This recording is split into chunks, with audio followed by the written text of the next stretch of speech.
I'm Max Dalton, and in this video I'll show you how to enable drops for viewers as a Twitch streamer. Step 1. Open a web browser, navigate to www.twitch.tv, and then click your profile icon at the top of this screen to open a menu.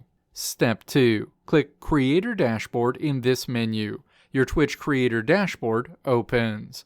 Step 3. Click to expand Viewer Rewards in the menu on the left side of the screen, and then click Drops in the expanded menu.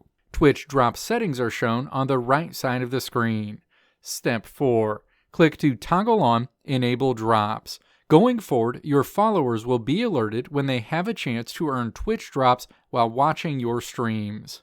Let me know if this video helped you out in the comments below. If you liked what you saw here, click the video links on the right side of the screen to check out another video. Or click the logo on the left side of the screen to check out my tutorial website at www.maxdalton.how.